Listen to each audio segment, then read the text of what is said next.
So I'm Zachary, guys. I'm just going to go through a little bit of the agenda for the day, of the night, the evening. We're going to have Catherine come up and give like the bus tour and kind of the updates that we have going on, because we have several different upcoming events in January, and hopefully we're going to have Felix. Is Felix here yet? Felix usually does our market report. He'll be here later. He'll be here soon, hopefully. We still have a lot of announcements and stuff. So he'll give us a little market report, and then we're going to have Mr. Jerry Norton. Jerry Norton is here. He's going to give us a presentation. Thank you. He's going to give us a presentation, and we're going to do some forced networking as well. That's what this is really all about. You'll love it. So there he is, Felix. Felix Barajas, everybody.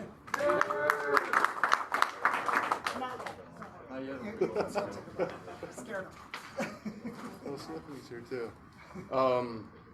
So we have a deal makers meeting every 7:30 on Saturday, 7:30 in the morning on Saturday. So if you're motivated and you want to come down and actually get some deals done and find some partners and possibly some capital and stuff like that, it's probably a good idea to do that. We're also looking for a new venue come January. So if anyone has any ideas of where to do that Saturday in the morning, we're open to ideas. And we also have lunch and learns that we're going to try to do every Saturday, trade meetings. So if anyone has any ideas of lunch and learns that could be of value to the community, we're definitely open to that. We have also a podcast. We have a podcast with Mr. Felix and Mikey, if anyone knows Mikey, and Robbie Krager. It's called Real Estate Oasis. So we're trying to bring value to the community. We're trying to have more locals on that podcast. So if anyone has any ideas of potential guests, we're definitely open to that as well. So hit me up. By the way, if anyone, I haven't talked to you yet, I'm definitely open to come up to me, talk to me. I want to get to know you guys, seriously. One thing that we just started doing is we have a nonprofit. It's called Global Focus, and it's a 501(c) in Puerto Rican 1101 nonprofit. So that means if you donate to REIA Rico, this counts as a tax-deductible donation for both IRS and Puerto Rican tax authorities, and for your Act 60 donation requirement. So if you go to riorico.com, you can make a donation, be an annual supporter. That's the appropriate label right now that we're using. Make sure we continue to get that nonprofit status. Exactly. So, and yeah, if we're bringing value to you, definitely consider becoming an annual supporter. It used to be known as member, now it's supporter. So definitely consider that, because we just need, we're basically doing this, for free. The pizza, the videographer, and the rent for the venue. That's all our expenses right now. How many of you are going to be around here for Christmas? Is anyone staying here for Christmas on the island? A couple of us. That's half and half, Jack. Okay, right on. So we're looking at, possibly doing a meeting then, and we're also thinking of doing some type of get-together, some type of gala, maybe. So, maybe a gift exchange. Gift exchange? Yeah, maybe we'll do a REIA Rico gift exchange. We'll put it out in the WhatsApp group too, to just get other ideas and potential, any other ideas. So if anyone has any suggestions, we're open to that as well. We're pretty flexible. We'd like to have you guys involved as much as possible with this. We're all in this kind of, community together. We're strong as our group here. So, I think that's pretty much it. Was there anything else I need to go over? I want to introduce co-REIA Rico founder, longtime investor, Catherine Lorea.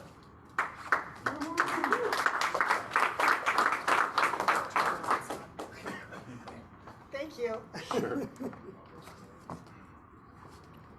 This feels very strange to speak into a microphone that doesn't emit any noise.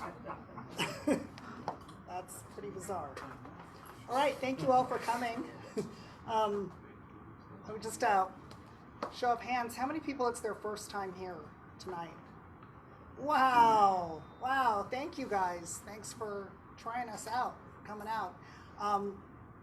Of those people, how many of you were coming just because you heard Jerry and you wanted to see him in person? Okay. And how many of you had other reasons? This has been on your list, you wanted to come? Okay. Great, great. Well, thank you all for coming here. How many people here are currently investing in Puerto Rico real estate? Okay, you need to convert some more of you. All right, well, I wanted to talk about a couple of things. Who here was on that bus tour that we did in June? Okay? Okay? So we are doing another bus tour, and it's going to be January 10th and 11th. And this time, instead of going over to the west side of the island, we're actually going to do the east side of the island. So we are going to hit up Naguabo, Luquillo, and Ceiba. And then on the other day, we're going to do San Juan. So we're going to do a bunch of projects in San Juan, some opportunity zone projects, and rent a bus and see some of the island and some of San Juan, because we didn't do that last time. Then we'll probably do another bus tour in the summer and hit the west side of the island again. So stay tuned for that if you're interested in going on a tour and seeing some real estate projects. What else do I need to tell you? So we recently redesigned our website, and right now, if you go to REIARico.com, if you are an annual supporter, then any of the videos that we've ever done, including the lunch and learns, prior meetings, all of it that is recorded, you can download and watch. So that's something that we do for our supporters. The reason we're calling them annual supporters is we've been trying to make sure that our compliance is good with our nonprofit affiliate, because we want to be remaining in a nonprofit status. So we're trying to use the right terms that everybody can agree on and we don't get in trouble. So of course we do want annual supporters because we have overhead, as Zachary spoke about. So many of you here are annual supporters of our club, and thank you so much for being part of our group. Okay. So we have a couple of sponsors that are here tonight, and I'd like to start out with one of them. This gentleman has been the sponsor almost since we first started our club, and that is Bill Halleck of Aislinn Mortgage. Bill, would you like to come up and say a few words?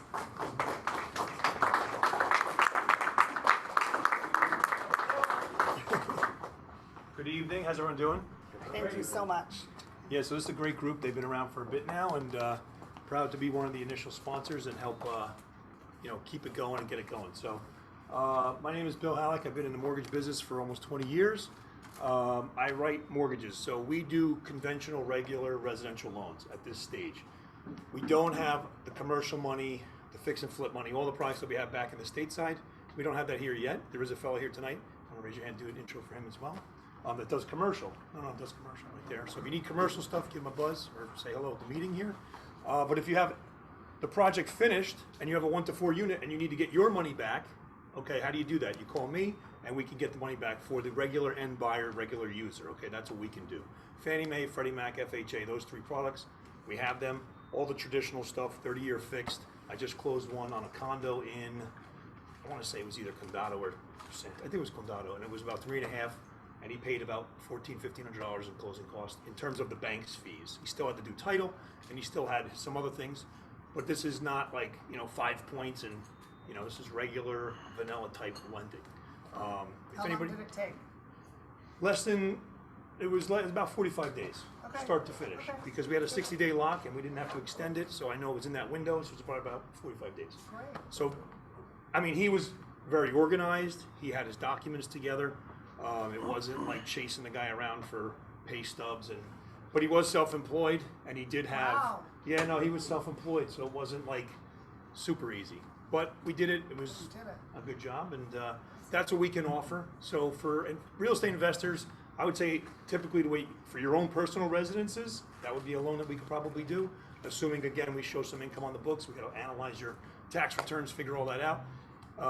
If you don't have that kind of income and you want to find out how to set yourself up for the future, I can show you what you need to do so that in the future, in a year or 2 years from now, you'll be able to close if you need that kind of loan for yourself.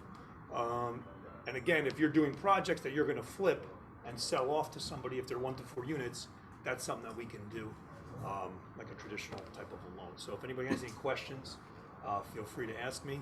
I live here now as well. I've been here since 2019. We set everything up, and I was actually in Dominican Republic, between New Jersey and Dominican Republic since '07. So I've been down this area for a while.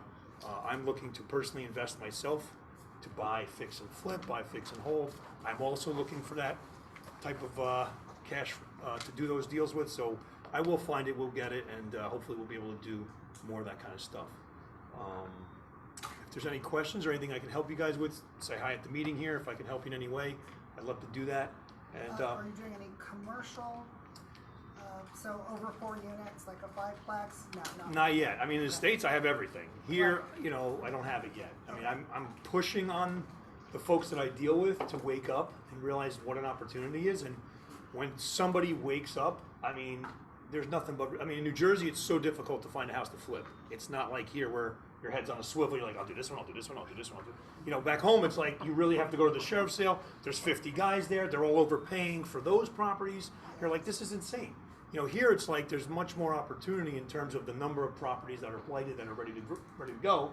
We're missing that. For me, we're missing that capital, which we're going to get it. We're going to figure it out. I mean, we can raise private money, but I would rather just have banks because I'm so used to that world. So for me, it's easy. I know how to do it. So hopefully we'll get that soon. But at the stage right now, I still haven't found it. What else? And you can do a cash out refi? Yes. Not a HELOC, but a refi. Yeah, so for example, if you want to, here it might be good to, to get your offer accepted to come in as cash, right? Again, if it's a 1 to 4 unit, it's for yourself or something like that. Offer cash, buy the house with a condo, close, and then come to me and we can do what they call delayed financing or a technical refi, which is essentially, hey, I just bought this place cash. Can I get my money back? And you'll get purchase money pricing, not cash out money pricing. Wow. So cash out money pricing typically has a hit to the rate, where purchase money is going to be slightly, an eighth to a quarter better. I'm actually doing that myself on a condo right now, so we're in the process. I'm almost done. I'm trying to think what else. Yeah, I'm looking for deals too. So if you guys have deals, I'd partner possibly, or if you have a deal that you just don't want for some reason, maybe keep me in your wholesale assignment roster. Yeah, great to have everybody here. Thank you.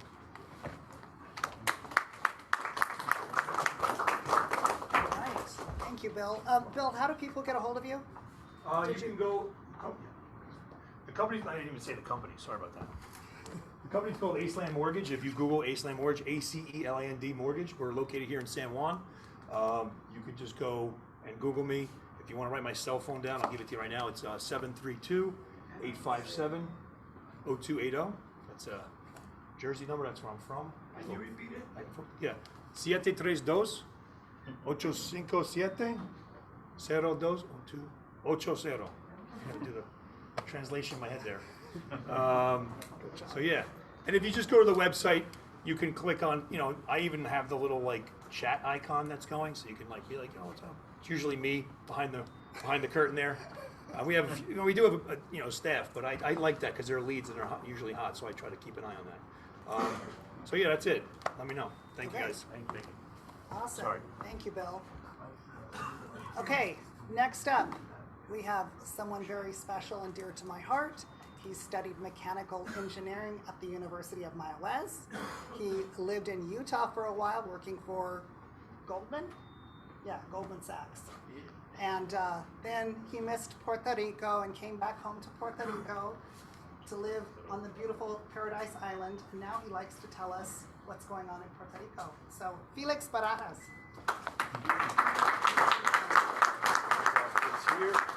Okay.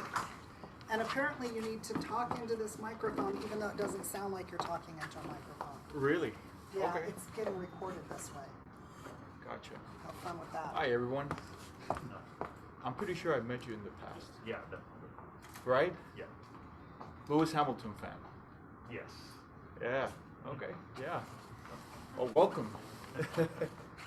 So yeah. So the way that I do my my updates, I pretty much talk about a little bit of things that are happening here in Puerto Rico. So let's start up with some good news. So Royal Caribbean cruises to resume regular schedules in Puerto Rico. So the Royal Caribbean Cruise Line will resume its regular schedule of stops this weekend. The capital city's main piers will also welcome the Crystal Endeavor and Celebrity Apex cruises this week, which will be making their first visits to the island. The visits, which these three vessels will be making between the months of November 2021 to April 2022, will have an economic impact initially estimated at around $16 million, said Carlos Mercado, the director of the Puerto Rico Tourism Company. So, the executive director of the Ports Authority, Joel Pizza Batis, noted that the CDC requires that both the port authorities and those agencies related to the health area collaborate to guarantee that each ship that docks in the U.S. port complies with current regulations. So, the visit of its cruise ship or cargo ship, beyond the significant boost to tourism activity and the local economy, represents a vote of confidence in our facilities and operations. So now we're going to talk a little bit about banks in Puerto Rico. So credit demand picks up in Puerto Rico. As Puerto Rico continues to recover from the COVID-19 pandemic and the economy's reopening maintains its pace, the island's three major banks are benefiting from increasing spending from both consumers and businesses alike. So Banco Popular, First Bank, and Oriental Bank's top executives outlined that credit demand has gone up and should continue in the coming months. So Banco Popular. Popular reported a quarterly net income of $248 million, which was $30 million higher than the second quarter and $80 million higher than the same quarter of 2020. A higher volume of credit and debit card transactions in the quarter contributed to that increase. So credit quality trends continue to be favorable in the period with lower NPLs, so non-performing loans, and low level of net charge-offs, said Ignacio Alvarez, which is the president and CEO of Popular. Sales are also well above pre-pandemic levels, 34% higher than in the third quarter of 2019. Auto loans and lease originations at Banco Popular have remained extremely strong. While they have decreased slightly compared to the third quarter in 2020, which reflected the reopening of the economy, they were 26% higher versus the third quarter in 2019. So, we have continued to see strength in the housing market, while the dollar value of mortgage originations at Banco Popular decreased by 3% compared to the third quarter of 2020. They increased by 51% compared to the third quarter of 2019. Meanwhile, new auto sales continue to reflect strong consumer demand and are on record pace with 31,000 units sold in the third quarter. Year to date, auto sales are up 66% compared to the first 9 months of 2020 and up 32% from the same period in 2019, Banco Popular reported. So, excluding the impact of the U.S. Paycheck Protection Program, or PPP, loan balances grew by $153 million, driven by higher commercial auto loan and lease balances in Puerto Rico. Non-performing assets decreased by $57 million to $710 million this quarter. So, First Bank Corp reported net income of $75.7 million for Q3 2021, compared to $70.6 million for the second quarter of 2021. On the macro front, we're pleased to see improvements in the economic background with our three operating regions. We see the improvement in Puerto Rico, in the U.S. Virgin Islands, similar investments also made in reconstruction. And obviously, Florida's economy continues to be very, very solid. Both pandemic and hurricane relief funding continue to support the economic activity, said Aurelio Aleman, which is the president of First Bank.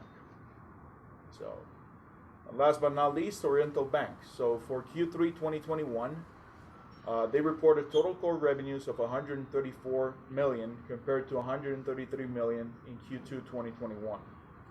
So looking at Q3 2021 balance sheet, customer deposits increased 154 million to 9.2 billion, reflecting even greater liquidity on the part of both commercial and consumer customers.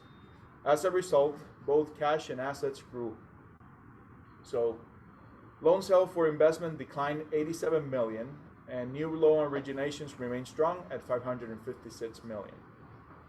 Oriental's top executives concurred that looking at the big picture, Puerto Rico continues to benefit from federal reconstruction and COVID stimulus. But the relative economic impact here is more meaningful than in any other U.S. jurisdiction, given the size of our economy and average incomes.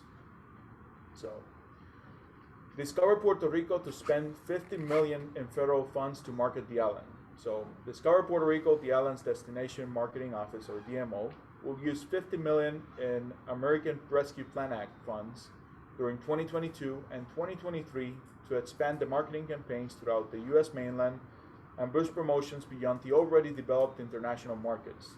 So, yeah. So, Discover Puerto Rico's Chief Marketing Officer, Leah Chandler, confirmed the information during a webinar in which the use of federal funding was discussed.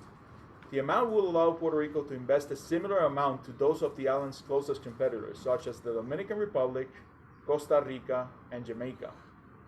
The funds will be added to Discover Puerto Rico's fixed budget of $25 million annually.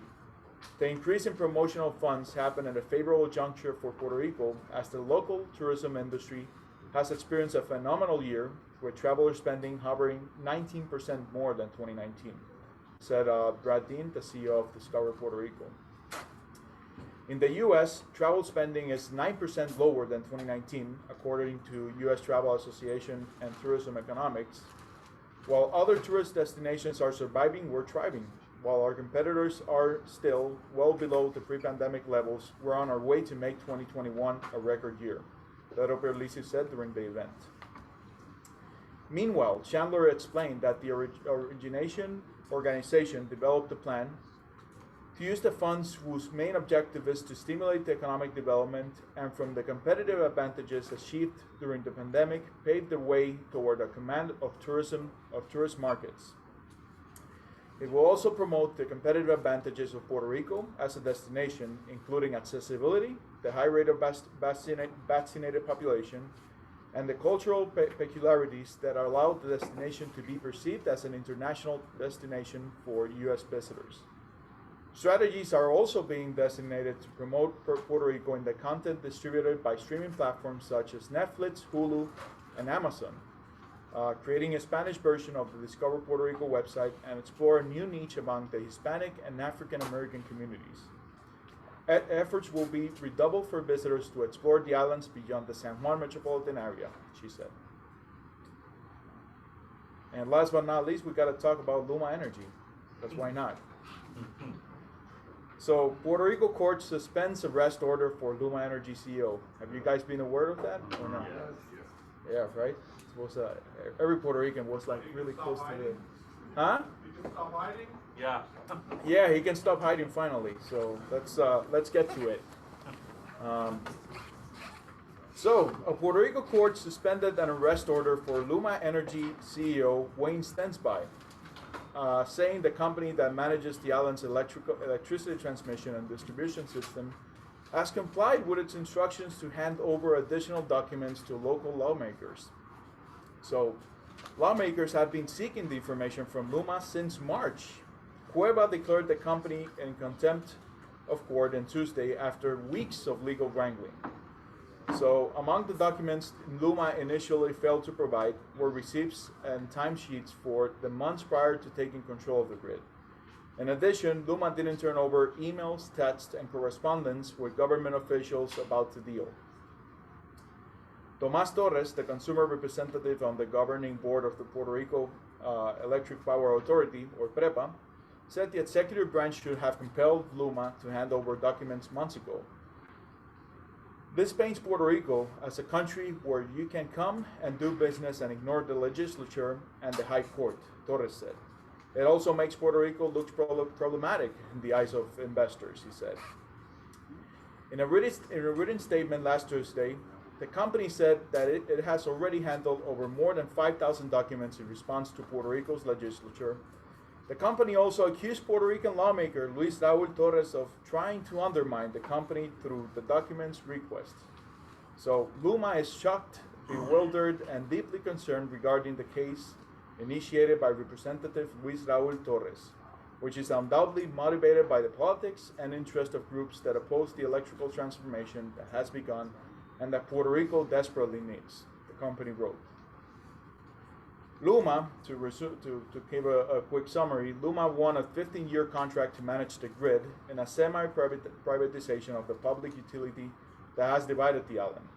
It came amid long-running frustration with the island's inconsistent service and aging infrastructure.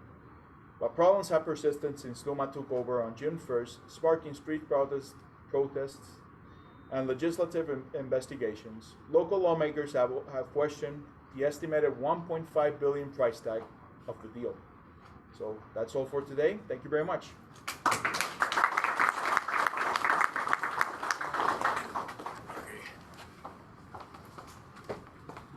All right, thank you, Felix.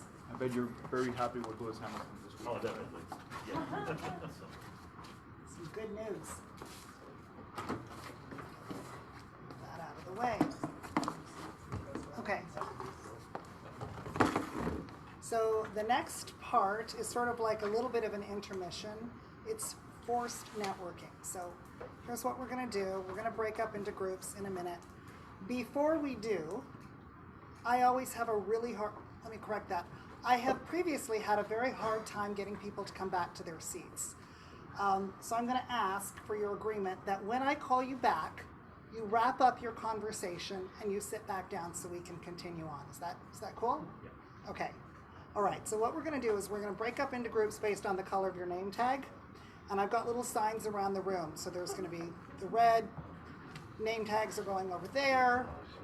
The yellow one is going over there. Blue, purple, green over by the refrigerators. So what you're going to do is you're going to break up into groups. You're going to say your name, where you're from, if you do a certain kind of real estate or you're looking for something. And then you're going to share. I always like to think of something interesting to share. Well, next week is Thanksgiving, so I want you to share something you are thankful for or grateful for, or a person that you are thankful or grateful for. So with that, everybody go find your colored name tag people and get to know each other. 15 minutes. We'll be back in 15 minutes. Our organization and what we do in Puerto Rico. We have a long Spanish name, but we recently launched our new brand name that is called Land Dreams.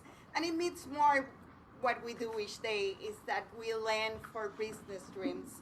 Either you think about starting your own business from zero, or you have been established for so much time, but you need a loan. We provide all the financing products. They're especially designed for small businesses in Puerto Rico. We're a 501c3 nonprofit. We're a charitable organization with a mission toward promoting economic development.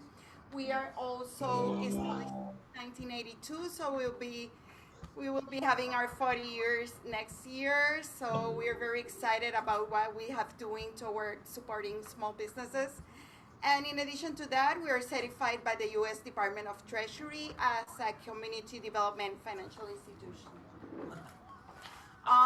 Our mission is to promote economic development. In addition to that, we work with community revitalization, long-term job creation through the financing of small businesses, and also for self-employment, because we help low-income people to establish their own business for the first time. Business and credit education, because we also have some educational initiatives and entrepreneurship through the creation of small businesses. And so I am going to be presenting all really fast all our loan programs. We have many. This loan program comes from funds from the Small Business Administration. It is called the Microloan Program. And it is the best program when you want to start your own business for the first time and you need a flexible financing, some alternative credit beside of what's being offered in Puerto Rico through traditional banks. So we start from $500 up to $50,000. And for new businesses, we can finance 90% of total project cost. And for existing businesses, we can finance 100% of the total project cost. And the for She's very handy. and so this is for acquisition, machinery and equipment, inventory and materials, and working capital in participation of the rest of the purposes, and also to improvements to rental property. This program, the best that it has is that we provide business technical assistance free of cost throughout the life of the loan to all our borrowers. Either you need technical assistance in human resources, in innovation in business, and this is very important, especially for those businesses that are starting, because they need someone to provide them counseling and being with them all the way. So our technical assistance is focused on small business growth so that they can create more job opportunities. And also we have an emergency microloan program for small businesses that have been affected by the pandemic. And if they request up to $10,000, the interest rate is 5% and it's totally fixed. And we work it in a very fast way so that they can have their money on their hands as soon as possible. And so it depends on the loan amount that they're needing, are the interest rates, but we work with the applications really fast. We're even faster than a bank because we're a smaller organization and we run all the processes very, very, very fast so that the small business entrepreneur can have their money on their hands. And so it depends on the amount or the terms and conditions, but we do it in a special way to support small businesses. And in addition to that, we have funds from Rural Development Agency. These funds are if you're needing more than $50,000 up to $150,000. And the term of repayment is 15 years, and the interest rates are fixed and are very low. So we are supporting small businesses located in rural municipalities in Puerto Rico. And so we also, in rural development financing, we ask for 25% equity contribution, but rural development has a grant program for small businesses that want to buy renewable energy equipment. So these grant opportunities are competitive, but rural development can grant you the 25% of the total cost of your renewable energy equipment, and we can provide for the remaining 75% financing. And so these are the municipalities that do not qualify under rural development because these are municipalities that have a population of more than 50,000 people, but mainly the rest of the municipalities of Puerto Rico do qualify. And we also offer the SBA Community Advantage Loan Program. We are the only organization in Puerto Rico that is offering it. So we can also finance up to $100,000 for small businesses that are located in the most deteriorated and high unemployment communities in Puerto Rico. And it is also very flexible, and we also provide for these direct loans. So we do not depend on external sources to work with this financing, and you can see also all the purposes that we cover in the program. And I know you will all be interested in the SBA 504 loan program. In addition to Puerto Rico, we cover the U.S. Virgin Islands, and this is the best program for financing commercial real estate. If you're buying a building, if you're renovating a property, if you're buying land, or if you're buying equipment because you have a franchise, this is the best program you can request. And the way it works is that we share the financing with a financial institution that provides for 50% of total project cost. If your business has been established for 2 or more years, you only have to put down 10%, and the remaining 40% is the amount that we work through the SBA 504 loan program. The way this program works is that we give you access to your small business to Wall Street. And the way it works is that the SBA sells a debenture bond in the bond market, and the rate at which the bond is sold is the rate you get into your loan. So we're now talking about rates around 3.25%, totally fixed, up to 20 or 25 years for commercial property, or around 3% if it's for commercial equipment that has a useful life of 10 or more years. And so we can get up to 5 million, 5.5 million, so we can finance really large projects. We are a financial intermediary. We are a certified development company, so we move the SBA money towards small businesses in Puerto Rico. And so, as I mentioned, the interest rate depends on the debenture bond rate, but it is important for you to understand that you will have two loans, one with the SBA and other with the financial institution that is participating with us, but we control what the financing institution can offer you. We tell to the bank that the interest must be fixed for the first 10 years and there should be no balloon payments. So you will get a great advantage in this type of transaction participating with a 504. And so it is very important that your small business qualifies under SBA terms, but as you see, the terms are really flexible and even medium businesses can qualify through the 504 loan program. And so it is very important if you're going to occupy a property and you're planning on renting part of this property, your business must occupy 51%. And if it's for new construction, the occupation requirement of your own business should be from 60 to 80%. And we also have a discount program for veterans. We believe that military veterans receive trainings that can make them able to operate successfully small businesses, and we also want to support them. And in addition to that, we have two educational initiatives. One of them is called the Practical Entrepreneurship Academy. We have been educating low-income people that are dreaming about establishing their own business for the first time. And we offer entrepreneurship education free of cost. We teach them with a holistic approach in a simple language that they can understand so that they can be able to learn how to establish their own business even if they were not able to finish high school or go to college. And we also have another educational project that is called the Practical Kitchen Academy.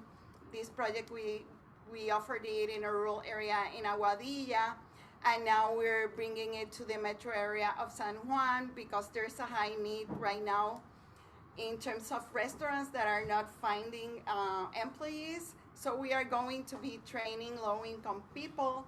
This is our first development program where we train them to achieve a high-quality job because we provide them like an entrepreneurship training where they can be the right hand of the owner of the business. In addition, we are offering culinary training, English conversational classes, as well as everything they need. So if you're willing to donate or interested in donating for our projects, I would really appreciate it because we could expand in impact and scale. And so I invite you, all of you, to like our Facebook page. You can find us by Lendreams. And we also have a website, it's lendreams.com. Right now it's in Spanish, but we are working with that. And I always say we finance small businesses that are starting with us for the first time, but I'm very proud to say that they are up on their feet, they are expanding, and even these businesses have withstood all the disasters in Puerto Rico, Hurricane Maria, earthquakes, and now the pandemic. So we are always with them along all the way. And so I always say that even if these are difficult moments, we have to focus on the light at the end of the way, on the opportunities that are waiting for small businesses along the way. And so I always say that even if the doors are closed with banks or traditional financial institutions, there is a door that will be open through our organization. So this is The end of my presentation. We are in a delay. So thank you for the opportunity. You're very sharp. Thank you. Thank you, Giovanna. Wow, that was really inspiring. I'm really happy to see what you guys are doing. Thank you. Good job. Like they say here in Puerto Rico, al grano. Say again? Because I'm at the point, you know, al grano. They Al say. grano. Al grano. A grano. Okay. That's perfect. So the next speaker, before our main headline speaker, I want to talk a little bit about this gentleman who's going to speak. About a year and a half ago, I came to Puerto Rico for a class, and I wasn't thinking I was going to move to Puerto Rico, and then I met a couple people, and one of them was Nate. Raise your hand, Nate. I met Nate, and I met Jack Krupe. And when I met those two gentlemen, I went back after that meeting and I said, I'm moving to Puerto Rico. These are very smart men, and I'm very grateful to be in their company. And I really want to welcome to the stage Jack Krupe. He's going to talk about his fund.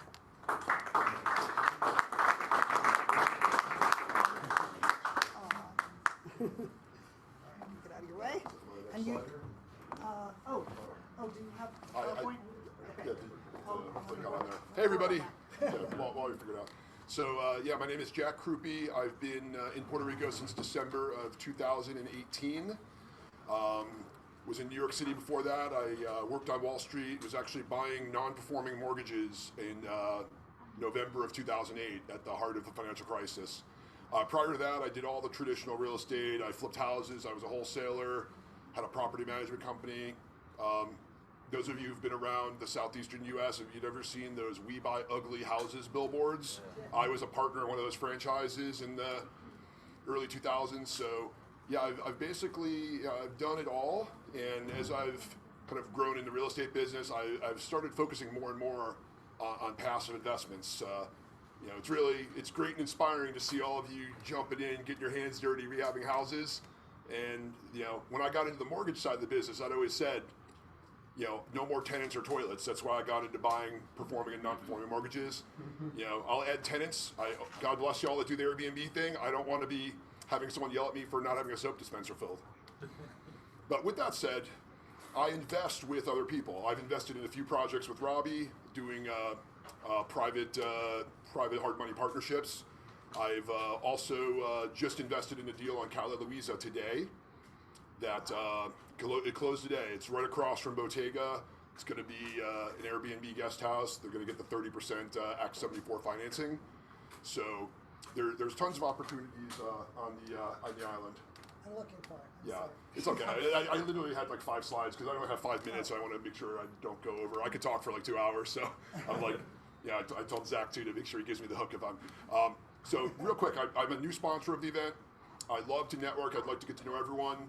The biggest thing that we have is we have a fund. For those of you who are looking for something a little more passive or have other investors that are looking for something more passive, that's what we offer. It's a Regulation D 506C, so fully filed with the Securities and Exchange Commission. It's open to accredited investors. So an accredited investor, you have to have made $200,000 or have $1 million net worth to invest in the fund. It's just part of the licensing requirement for being able to advertise. The fund can invest here and also the mainland.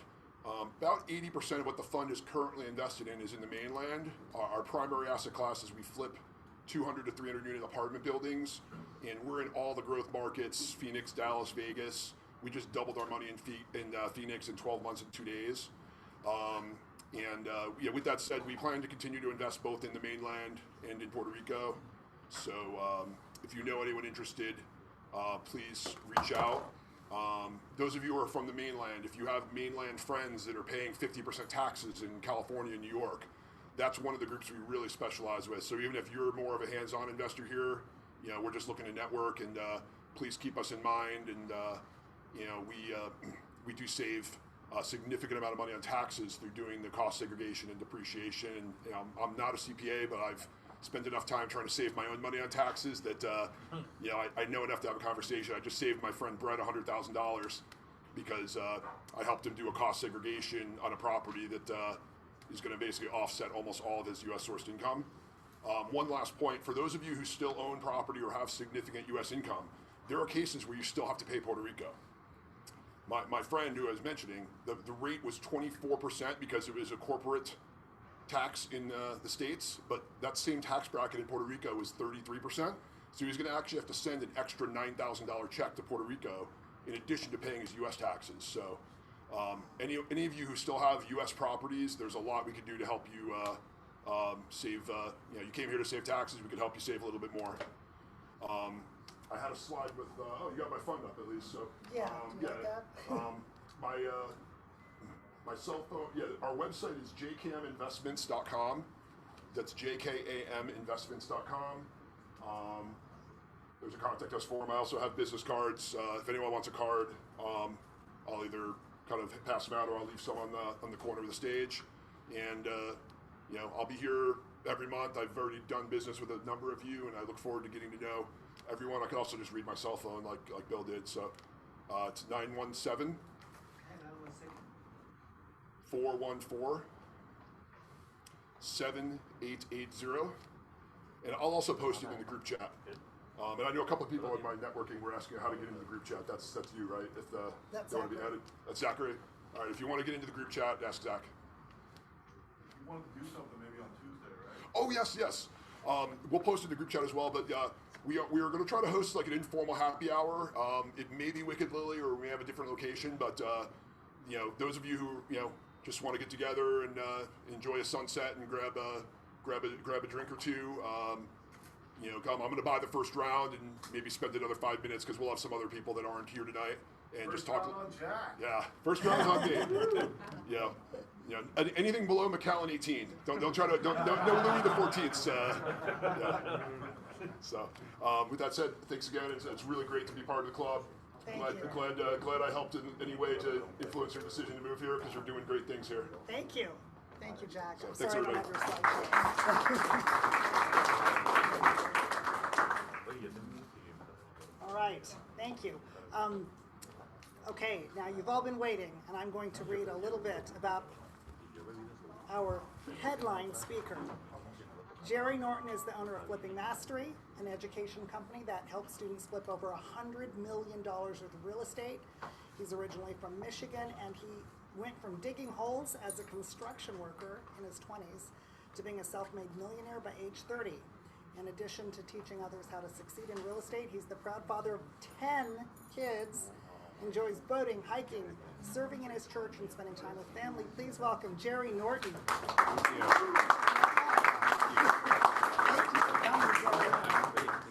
All right, let me get out of your way. Did you have a PowerPoint? Yes. Okay, let me see if I can find it. 10 kids. Oh, God. Yeah, 10 kids. Eight of them are with us here on the island. So thank you for having me, and it was great. Zach came out to Palmas del Mar and spent like the whole day with me, and I took him around, showed him all Palmas, and we hung out and had fun. So I moved here May 1, and from Phoenix, been in Phoenix area for about 2 years, Utah before that, Michigan originally. I started out wholesaling and flipping in Metro Detroit. Oh, closer? Okay. And been doing that now for about 18 years, full-time flipper. I've transitioned from very low income, $5,000 houses in Detroit, all the way up to multi-million-dollar new construction projects and remodels. So do about 3 to 5 of those a year on the 3 to 5. Well, now the numbers are 6 and 8 million on the high end. I'm going to talk a little bit about that later in my presentation, but what I really wanted to talk about and share with everybody, thank you. Will that work? Yeah, Okay. great. Is since coming here May 1, I originally was just going to continue doing my businesses back on the mainland and continue building my education company and doing deals. But coming here to the island, seeing the real estate, it's like, I don't know, it's like crack. I'm like addicted to drugs. So I started looking at houses and seeing all the opportunity and the deals and focusing quite a bit on my own neighborhood. Like I said, I moved to Palmas del Mar. Does everybody know where that is? Yeah. Okay. Anybody from Palmas? Oh, yay. Awesome. Okay. And so trying to get my head around how to understand the real estate market. So who has a hard time trying to understand the real estate market in Puerto Rico? Very challenging, right? Very challenging. And so I've kind of done a deep dive into figuring that out and want to share with you guys a few ideas that I think have been extremely helpful for me now doing some deals, and I think can be very beneficial to everybody else. So I'm also a licensed broker. I've had my real estate license almost all 18 years since I started doing real estate. I got my broker's license about 10 years ago or so. Is anybody licensed in the mainland? Anybody licensed in the mainland? Oh, in the mainland. In the mainland, okay. And you've kept it active? Yeah. Anybody licensed here in Puerto Rico? Okay, so quite a bit. Okay, great. So you guys know the process of going through licensing, and all in Spanish, right? Yeah. There's no English version. No. Oh, there is an English version? Okay. But yeah. Yeah. The test is in English too? There's an online English Okay. course. Yeah. Okay. Only one. From what I understand, it's a fairly tedious process to get your real estate license. But therein lies the problem. So a few of the things that we struggle with here is there's some challenges that we face. First of all, there's no MLS, right? Wrong. There is an MLS. What is the We have MLS? two now. Okay. We have Stellar, Uh-huh. which is based out of San Juan, and we have Reality Server, which is based out of Mayagüez. Okay. Yeah, but it's not a requirement like in this. Yeah. Okay. So the point though is that there's not a real standardized system with the data. It's not reliable, it's not standardized, it's not uniform between all real estate agents. And so then it becomes very reliable trying to get that data, right? And anybody do clasificados online? Yeah. Yeah, it's like a website from 1996, right? Great. Oh, it is from 1996, yeah. So terrible website, but there's some data on there that can be a little bit helpful. There's no realtor association in Puerto Rico, is there? There is. Okay, We is have it? 4 of them. Okay, we have 4 of them. We don't have a And state stand. and a state association.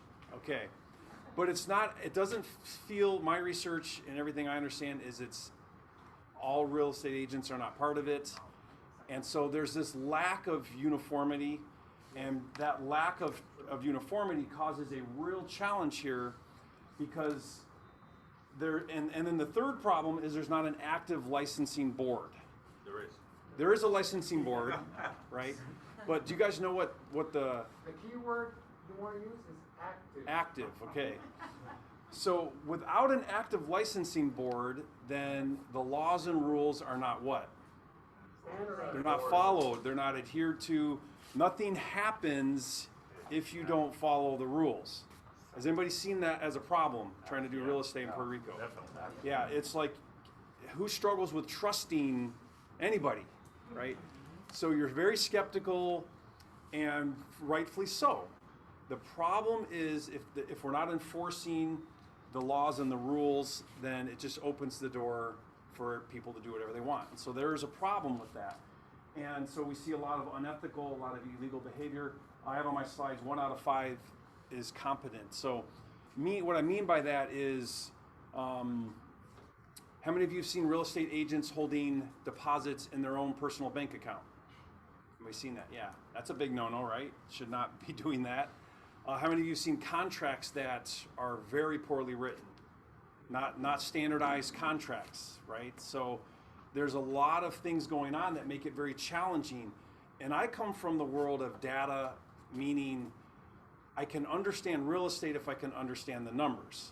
And the way we understand numbers is we look at comps. And if we look at enough comps and their relevant comps and their recent comps, then we can get our head around, okay, well, what is this house worth I'm looking at? Well, I've got data to support it, and I can make an educated decision, right? That's mainland real estate. Here we face a whole nother world of struggle.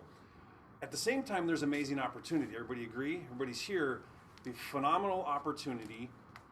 How many flippers are here? Like to flip? No. Okay, a little bit maybe.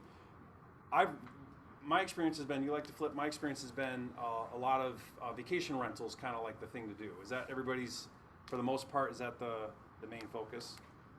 Okay, vacation rental, long-term rental. Anybody really into long-term rental? So some long-term rental. So there's the cash flow, passive income. Why else are you guys excited about that? Airbnbs just cash flow more. Is that kind of why those are better than long-term? Robert, what's your take? I mean, you really like the Airbnbs. I like both models. So long-term rents are tax-free through 2025, so that's pretty big. Yeah. Airbnb's cash flow better usually. And there's the tax advantages, right, for the write-offs if you do hold. a guest house or an X60 or Yeah. project, yeah. Is anybody flipping through their Act 60? Okay, you can do that tax-free as well. You have to set up an entity and then sell the entity for cash, which owns the asset, and you can do it tax-free that way. But your buyer would have to buy your entity that you set up just for that. That would have to be mainland, right? You're doing it from here? From here. Yeah, okay. Yeah, from here through your Act 60 on a Puerto Rico deal. Puerto Rico real estate. Yeah. So that's how I'm doing a few of my flips. So I'm a big flip guy, so that's kind of the world I come from. But what I want to share applies, I think, to anybody, because finding deals are finding deals. Your exit is your exit, whatever it may be. So because of these challenges that we face, we really don't have a buyer's agency, right? Now there's buyer's agents, but it's not a buyer's agent. There really isn't a buyer's agent. And not in the sense that we're used to from the mainland.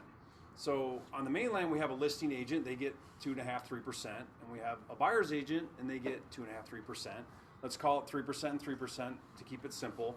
So there's a 6% commission. Who pays the commission? The seller, right? And there's this collaboration that happens. There's this working together, listing agents and buyer's agents, and everybody plays nice together for the most part.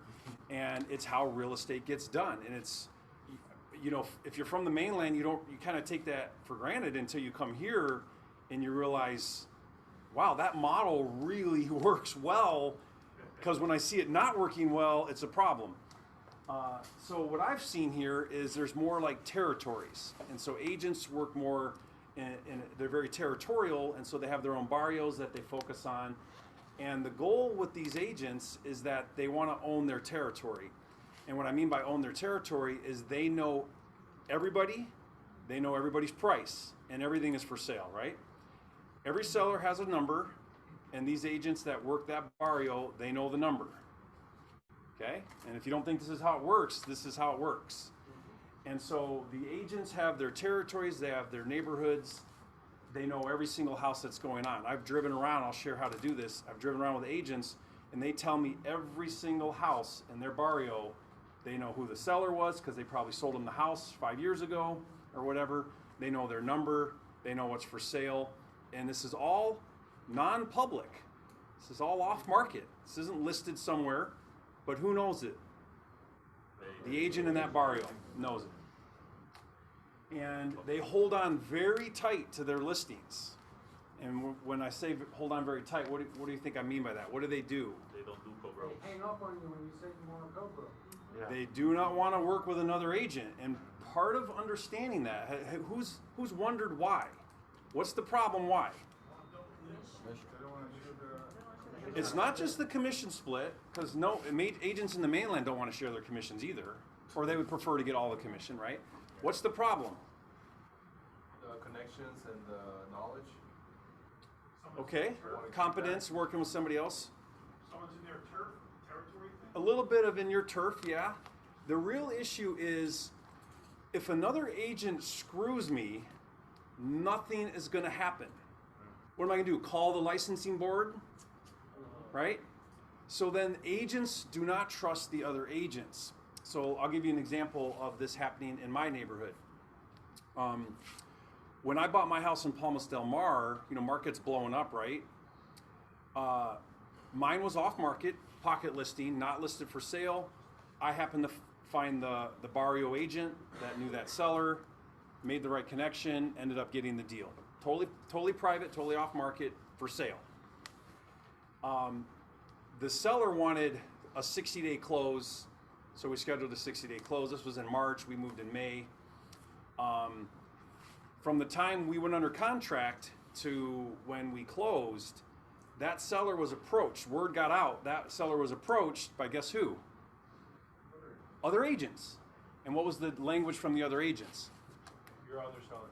I've got a buyer that's willing to pay more than your agent's buyer.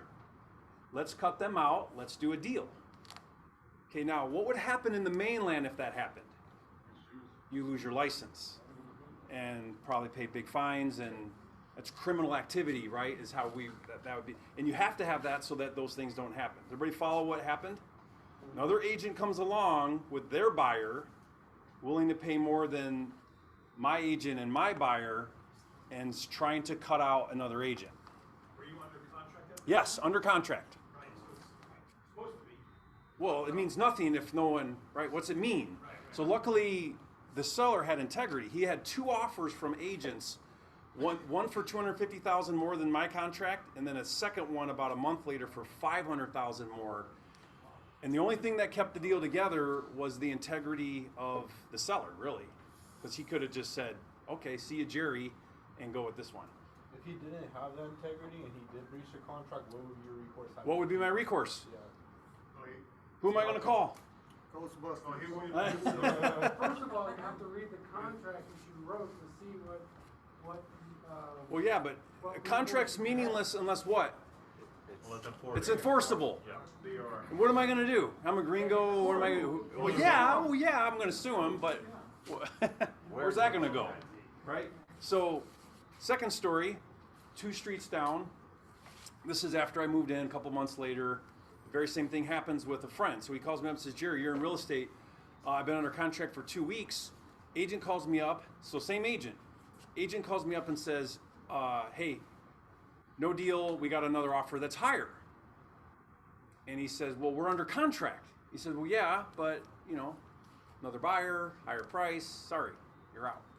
Okay, so my point with this is agents know this is going on and they don't trust other agents, and so they don't want to work together. So we don't see this co-broker thing that happens in Puerto Rico like we see in the mainland. Second issue is related to that second story. They're reluctant to go public. Why would a listing agent who has a seller who wants to sell, why are they reluctant to go public with their listing? They're worried about getting cut out. So a lot of listing agents would prefer to do a pocket listing. What's a pocket listing? So you find your own buyer, and we do this all off market. We keep it all private. No one ever knows about it. Now, sellers in Puerto Rico, surprisingly, this happens in the mainland, pocket listings, right? In fact, this is actually in lawsuit right now with the Department of Justice. Anybody following? If you guys follow my YouTube channel, I talk about this quite a bit. But the Department of Justice is in an ongoing legal battle with the National Association of Realtors over pocket listings. Does anybody know what that's all about? No. Okay, so what's happening is NAR is saying to agents, you cannot do pocket listings. You have 24 hours to list that baby on the MLS. And why would NAR want them to do that? What are they trying to force? The equal opportunity laws. Co-broker. So we want a buyer's agent because if it's on the MLS, what's more than likely going to happen? Buyer's agent's going to bring a buyer and make an offer. Now you're splitting commission. So if NAR has also said that their concern is redlining, if you will, like keeping certain races out of a certain neighborhood, like keeping pocket listings that's not out there transparent. That's what they're saying. yeah, I guess I'm not following how that would be, how a pocket listing would prevent that from happening because It's not equal opportunity. the average person to see it, so certain classes might be cut out and would become purchasing. oh, I see what you're saying because it's not public, so then they may not have. So it's an inner circle, and then someone over here of a different class maybe doesn't have a chance. Yeah. And also, you might not be getting, you're supposed to be an agent for the client, you may not be getting the highest price available. Because That's- once it's exposed to the market, the price should go up. That's highest price. Internally, you're making more money, but that doesn't mean the buyer, your client's getting the highest price. Right. So that's NAR's argument, which is a valid argument. They're saying, hey, it's actually better for the seller because you get more exposure. And that makes sense. More eyeballs, higher price. But what everyone's ignoring here is the decision-making power is taken away from the seller. And the seller owns the property and should sell his house however the freaking heck he wants. So if he wants to keep it private, off market, work with his agent, get a deal done, he should have the right to do that. And that's where I lean on that case, is we should never be taking the decision away from the seller. Okay, so anyway, we'll see what happens. But I do a lot of pocket listing deals on the mainland and now here in Puerto Rico. And the reason why is because I'm looking for deals, right?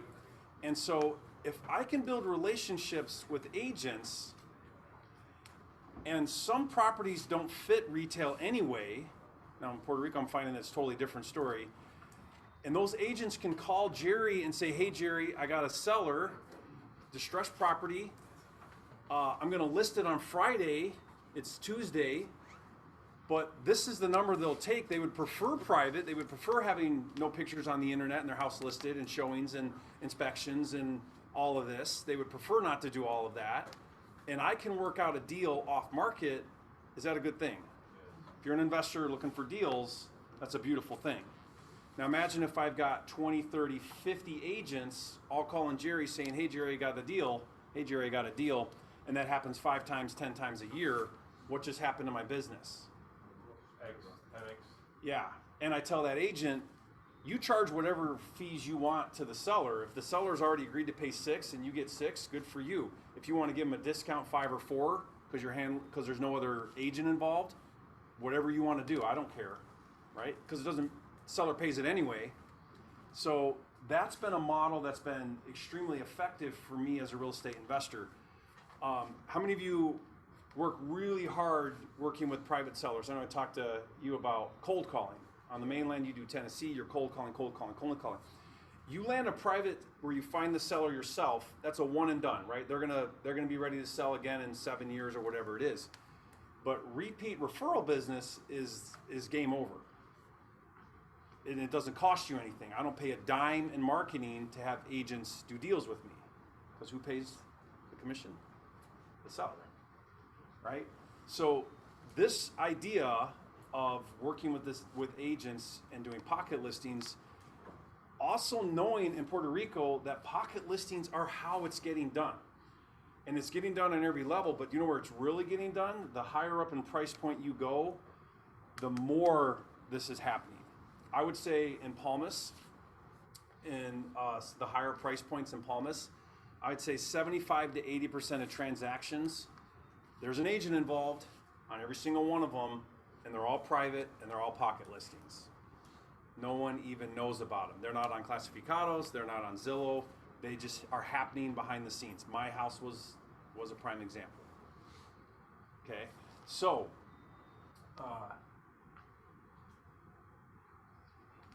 here's the technique or this hack strategy that I want to share with you. You guys that are looking for deals, you want to find the key agents in the barrios, whatever neighborhood you're farming for leads. Does everybody have their hot places they like to look for deals? Or is it all of Puerto Rico, the whole island? Does anybody have like, oh man, I target this one area. If I can get, Luquillo down by La Pared, I'll be golden, and I'm going to focus on these 10 streets or whatever. Anybody like that? Okay. So it's the 80-20 rule with agents, and it's that way in Puerto Rico as well. 80-20 meaning 20% of the agents get 80% of the listings, right? 80-20 rule. You want those 20%. Get them all if you can, because you never know when the nobody agent gets a great deal. But you want to first get the 20% that are getting 80% of the business. And you want to make a relationship with them. What I do with them is I drive the barrios. I get in their car and I say, drive me around and tell me everything. And they tell me this house this house that one sold for this. I know the seller will take this price. And I do this routinely about once a week with different agents, key agents, not, so players. And I'm doing it in Palmas del Mar. It's a huge market. There's 25 neighborhoods. And so by doing that, it's taken me a couple months, but I've learned my market, my key market that I target, inside and out. And I know all the numbers now because I've been really putting in and doing the homework. Not because I've comped it on Zillow, but because how?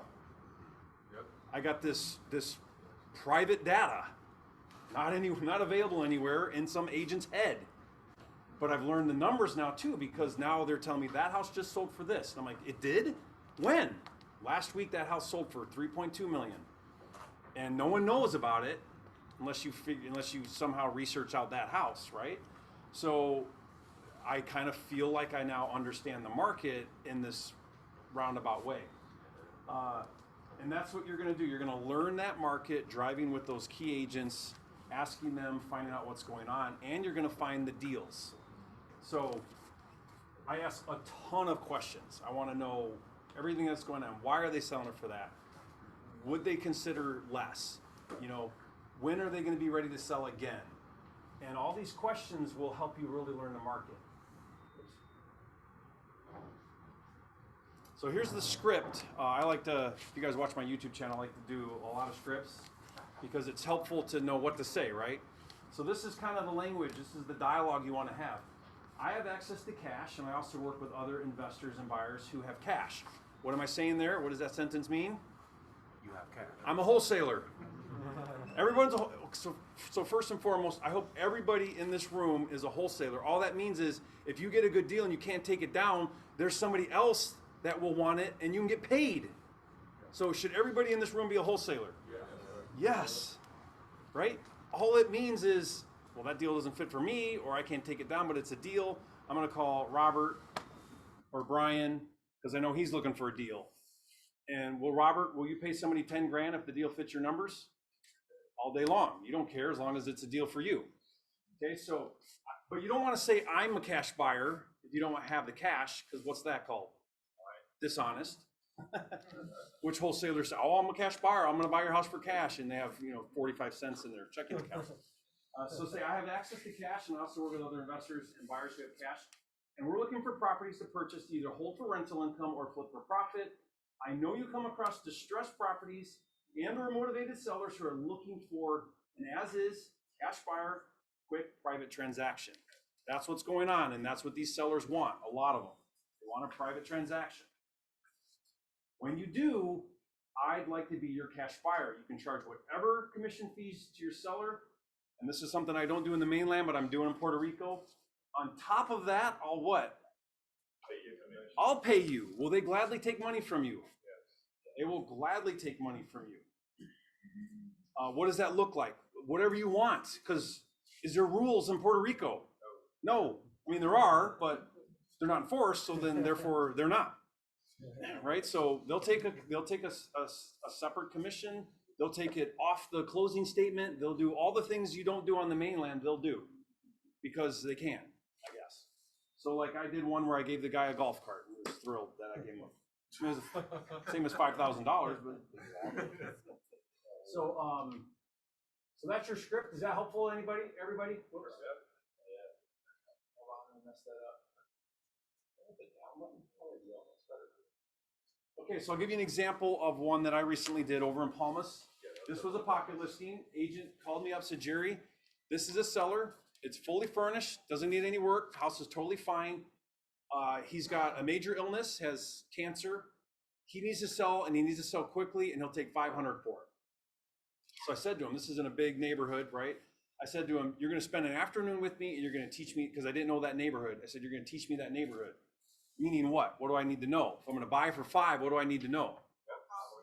I'm a flipper, right? So what can I flip this for? And when an agent says, oh, you can flip it for this, prove it to me, show me. So he drove me around, he showed me house, this house, this house, this house. Does that one have a pool? Well, that one backs up to the golf course, right? Learn the market. Now, I can do this in the mainland sitting from Puerto Rico on Zillow, looking at pictures and looking at comps.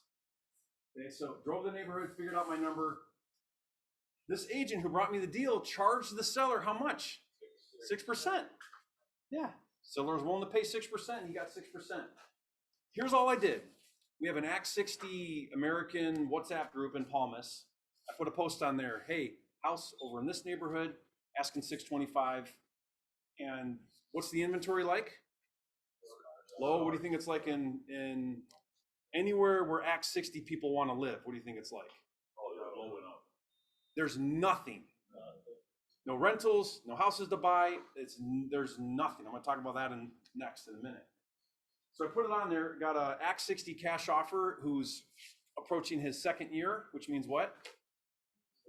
What's the Act 60 rule? Got to buy your house by year 2. That creates a motivated buyer. If you're a flipper and there's a motivated buyer, that's a beautiful thing. So he made a cash offer for $595. I paid that agent $5. So he got the 6%. I said, I'll give you $5,000 if you'll just handle the whole transaction. He's like, done. Was he happy? Yep. Now, who found the buyer? I found the buyer. Why am I paying the agent who already got 6% from the seller? Why am I paying him more?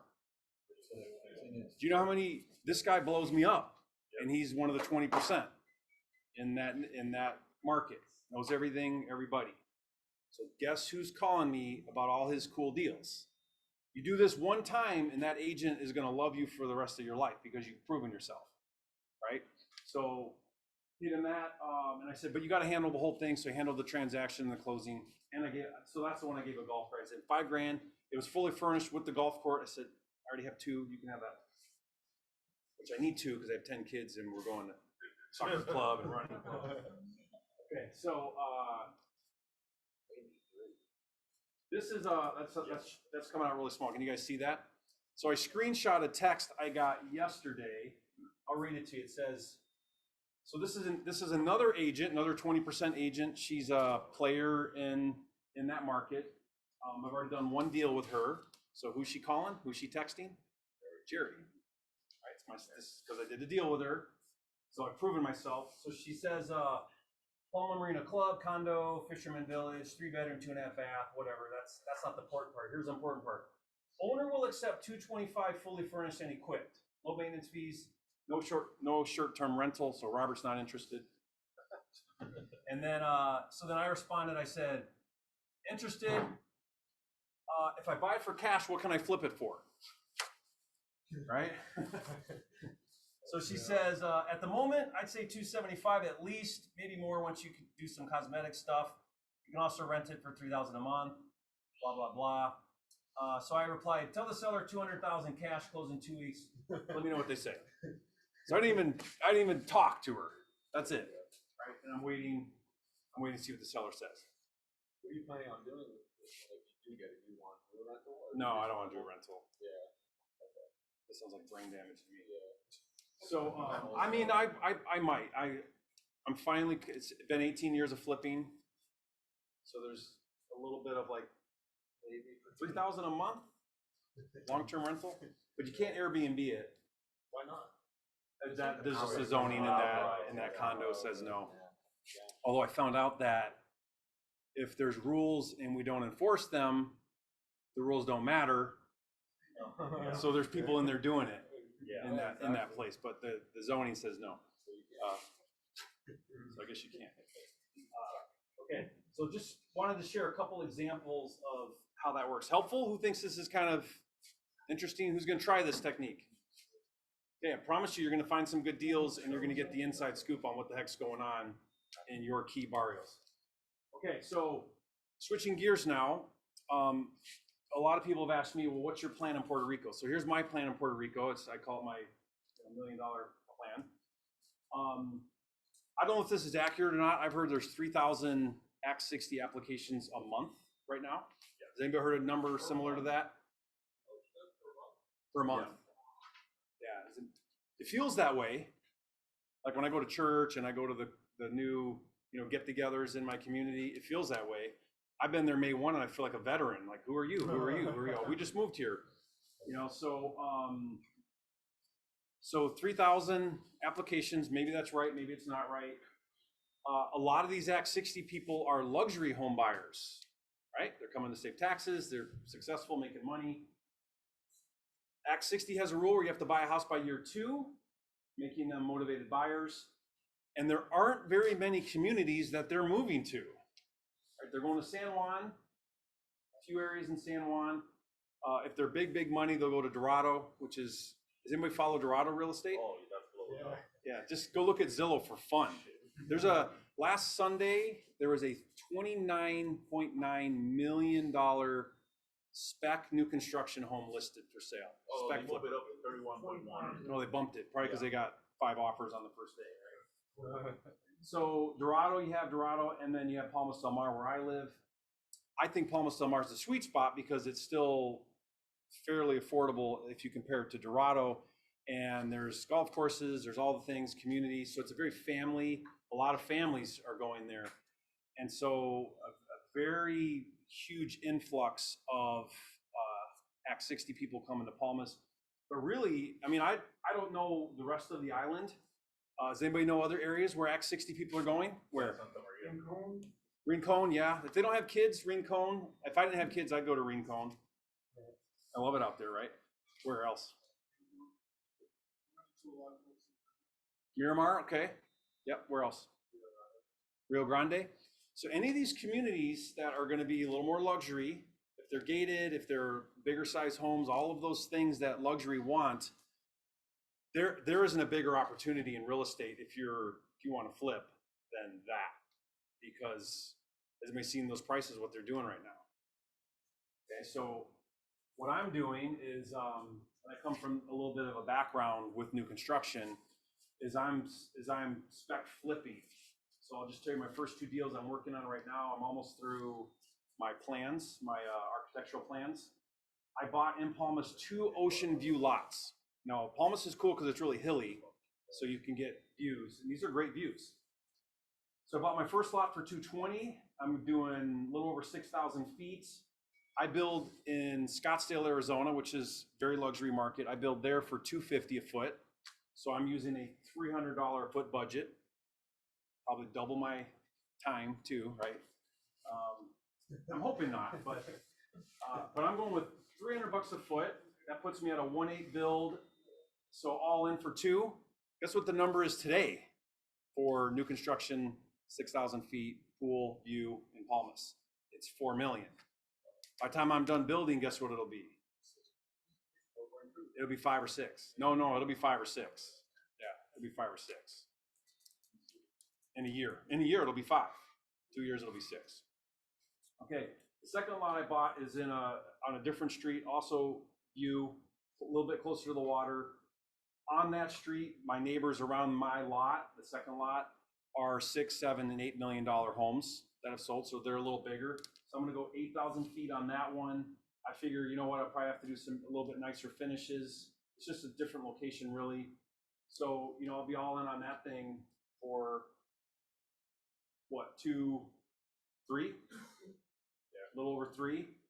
And that number today is 6 for that house. Like if it were built right now today and I put it up for sale, it'd sell like that for 6. Why?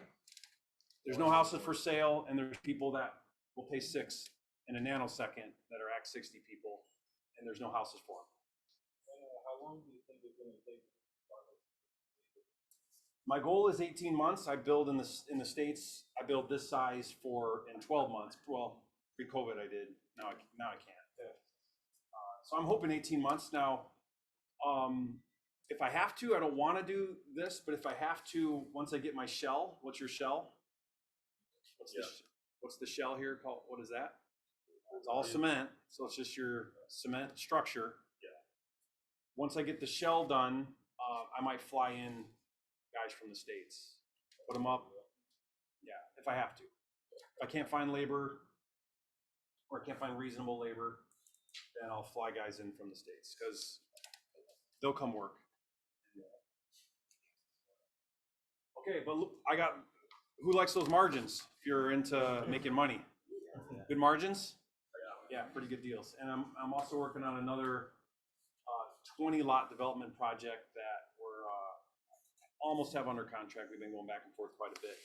So excited about that project as well. All ocean front, peninsula, 20 lots, all on the water. Yeah.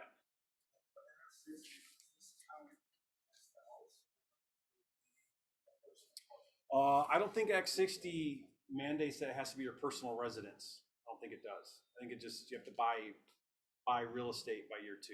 Someone maybe correct me if I'm wrong, but I don't know that it has to be that. But why would you not? Because you have to be here for 3 years. You can't rent it out. The property you buy for the 1 month, you have to rent it out. Okay, so it has to be your primary residence. You don't have to live there either. You can just sit there. You just sit there. I don't know why you do that either, but yeah, I mean, it makes sense to buy it. The whole point is that you move to Puerto Rico, you invest in Puerto Rico, you're a resident of Puerto Rico. So, you know, if you're Act 60, you want to follow all those rules because you're going to get audited. IRS has already put out a statement saying we're auditing all these Act 60 people. Too much money leaving the mainland. Okay, so that's my plan, and it doesn't take very many deals like that to hit your goals for most of us. All right, that's it. That's what I wanted to share. Any questions about either one of these strategies? Going back though to this is just new construction, but anywhere on this island that's luxury, that's going to be very attractive to all the tax incentive people. That's a sweet spot if you guys want to invest. I mean, you buy it now, in 6 months, it's going to be worth 500,000 more, and it's going to keep doing that. And that's not going to stop. Why? When will that stop? When Puerto Rico gets rid of Act 60, that's when that'll stop. Until they do, that's not stopping. Why is that? It's because our taxes going up or down on the mainland. Yeah. What's the sentiment towards rich people? Are they good guys or bad guys? Yeah. So there's this: the rich are bad. Let's tax them more. COVID means you can work from anywhere now. So everyone, you don't have to have company offices. So if you're an entrepreneur in the mainland, do you need to stay on the mainland and have company offices? Not anymore. You can work from home in Puerto Rico. So there's this dynamic that's happening that's bringing in a lot of mainland money into Puerto Rico, and there's nowhere for them to go. Who sees that as an opportunity? Huge opportunity. Okay, yes. Have you found any other sources to extract data? Like any large amounts of data? Like counties? His question was, have I found anywhere to get good data, extract good data on real estate? Well, you know, in the United States, yeah, you can buy lists and stuff. I don't, not that I know of. There might be some pros in here that know. There's Cream, Castro website. Say it again. Cream. Yeah. Yeah. Castro website. It's good for like yours, with public online. You have an urbanization. You can pick around and see. Zoom in on the map, on the CRIM. You need 4 websites to get one of it. Yeah. There's some stuff there for a year or 2 years. Part of yeah. So his comment was the CRIM's not updated. So I feel like anything you find that's going to be on a website is probably not reliable. So you might. There's a new group, Act 60, that is creating a website called Red Atlas.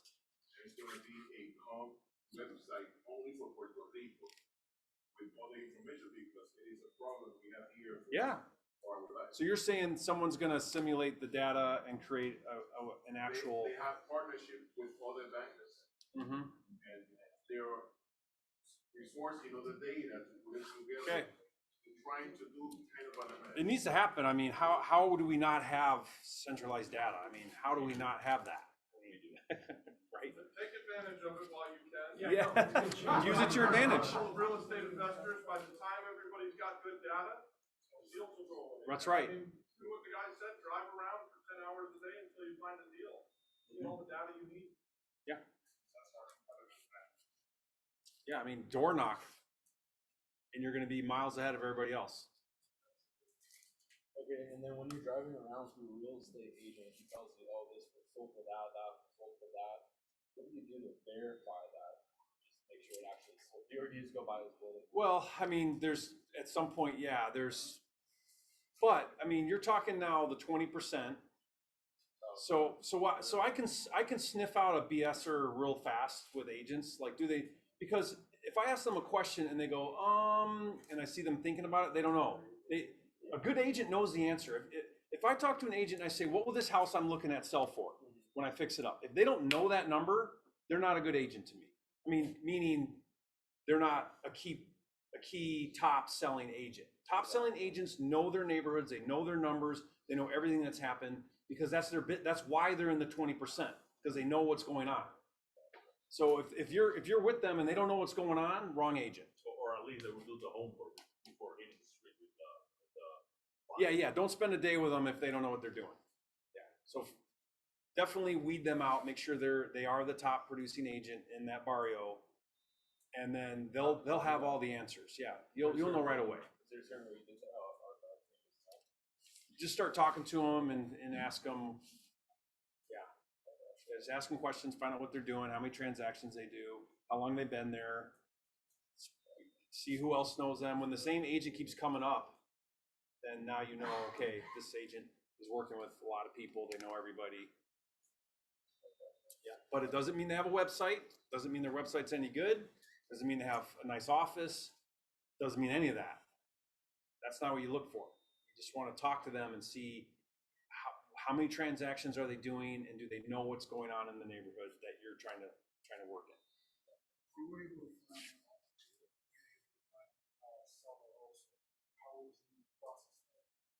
If you find your own deal and your own seller, how do you close the transaction? No. Well, you can do it. What you cannot do is charge a commission. You can. Yeah, but so you find a private seller, so there's no agents involved, right? Okay, so if there's no agents involved, no commissions, direct to seller, and you want to close that transaction? Yeah. You can do it. Yeah, you just get a competent lawyer, competent real estate lawyer. They'll close it. Yep. Totally.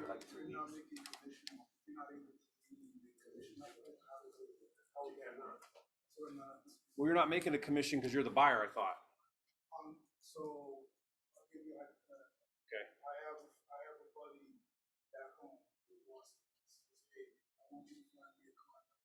Okay. I talk to neighbors. I'm able to find somebody that also sells a condo. How would I go ahead and process that? That's like we can't do that. I mean, Well, that would be so. Here's what he's saying. He's saying, I've got a buyer. I know a seller. I want to be in the middle and get paid somehow. That's an unlicensed commission. You get a contract and assign it, and now you have legal rights with your contract. That's wholesaling. So you can wholesale it to him. What's that? You can advertise publicly. Yeah. Yeah. Privately, you can do whatever you do. Yeah. So you can't act as a licensed agent if you're not a licensed agent. Just do a wholesale. Yeah, do wholesale. So if your buddy's willing to pay $200, you get the contract for $190 with the seller. You sign your contract to $200 to your buddy, you make $10 grand. But you did it legally through a contract. You have equitable interest when you own a contract. And you don't call it a commission. It's not a commission. Fee or something else. Yeah. Buy the property. Yeah. Buying and selling. Bill? Your initial quote. Your initial example, the double quote. This one before that. Yeah. Yeah. You found this? How did you get this? Agent brought it to me. After you did the drive around, you made friends with them, and you Uh-huh. have a buyer. Yeah. And they said, I got this one. And Yep. you did the contract, just signed it. Is that what you Yep. No, this one I double closed. Okay. I double closed. But I could have done it aside. I did not double close it because the seller was very adamant about this thing staying private. Okay. So I did not want him catching wind that I was marketing my contract. So I double closed it. So, like for this one, for example, you're waiting to put it under contract until you have the buyer for sure lined up, or did you put it under contract and found the buyer? Yeah, really. So this one I did not have a buyer. I just knew it was worth. So I could have retailed this for $625, but then I'd waited 60 days for a loan unless I knew Bill and he did their loan. But when he came, when the WhatsApp Act 60 guy came forward and said cash 5.9, because I'm at a price point here where I knew more than likely someone was going to need a loan, right? Because it's not a $4 million, Act 60 guy. It's a $600,000 Act 60. Yeah. So, but he was cash. Yeah, 'cause So typically all my deals, I put them under contract, then I find the buyer, but yeah, he did the same thing here. So. yeah. Does he want a refund? He might, yeah. I'll put him in touch with it. Was that your question though? No, this was my question. Yeah. So that agent, I had no idea about this deal. It was a seller who calls his agent in his barrio and says, I need to sell and I'll let it go at 5. Now did the seller know he was letting it go cheap? Yeah, he knew. Yeah, he knew. He had an urgent issue. What do we call that? A motivated seller? Something urgent going on, distress. He had a medical issue for whatever reason. I don't know. He needed the cash. So he owned the house for like 11, 12 years. At the closing, there was like $100,000 loan payoff. So he put 400 grand in his pocket that he needed. I'm assuming for maybe medical expenses. I don't know. But the point is he said to the agent, find me a buyer. I want to close fast. So when I come with 5, we got a deal on a house worth 6. When you interview, you force your agents, do you interview them like you normally would, or you actually have the therapist find your 20 agents? No, so my philosophy is I want to talk to every single agent I can find and have a 10-minute conversation and weed out if they're competent. I've seen that. Yeah. How you interview agents. Yeah, I'll just talk to agents and start asking questions. So the fastest way is just start asking them questions about houses and see how sharp they are with their numbers and what's going on. That's the fastest way. So with the other one, I said to her, what can I sell it for? And so if she would have been like, well, I don't know, then that would tell me you don't know your market. How do you not know? Because the player knows. The player knows exactly what houses sell for in their barrio. You're looking at distressed houses to flip. Are there factors you consider beyond like price and location that might be disqualifying? Well, I mean, mold's a big thing here, so you better get your head around mold. Because if they've been sitting a while, you're gonna have mold problems. But that's common. Yeah. So it's all about your comfort level. I mean, are you willing to take on a huge project or not?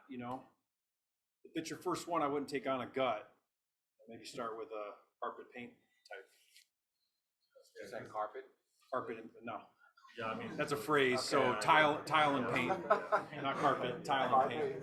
Tile and paint and PVC cabinet. I saw some deals on Casa de Fadas, but like they don't even have pictures inside. I don't even know what I'm looking at when I go. Yeah, when they don't have pictures inside, it's because they don't want you to see how terrible it looks exactly. inside. Yeah. So I'm asking my question. It means it's bad. Yeah. That's what that means. Other questions? Okay. Oh, yes. Do you wholesale to anyone besides the access to people, as far as like Puerto Rican investors or just local investors? That's just been where I've been focusing because my plan in Puerto Rico is to just heavily focus on the Act 60 people for 2 reasons. One, I like luxury. I mean,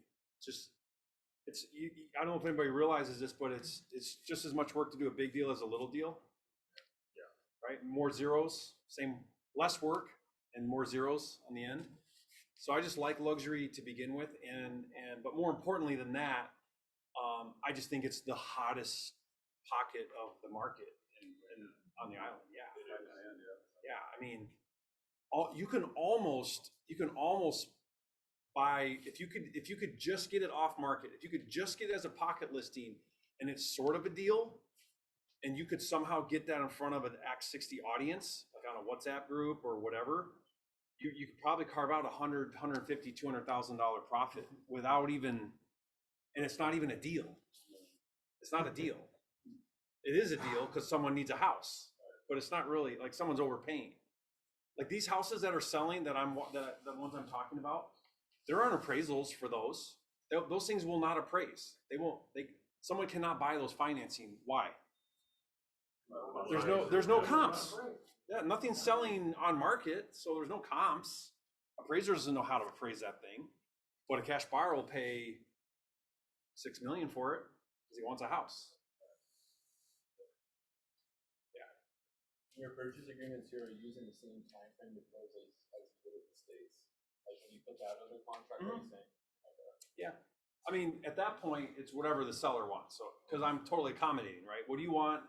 How can I make this easy for you? He wanted it fast, so we did it fast. I think we did it in 2 or 3 weeks. Yeah. What about title search and everything? We did all that. Take like this. Usually about 5 days. Yeah. Yeah. It's It's very 48 hours. Yeah, it's fast. That's a worst case scenario.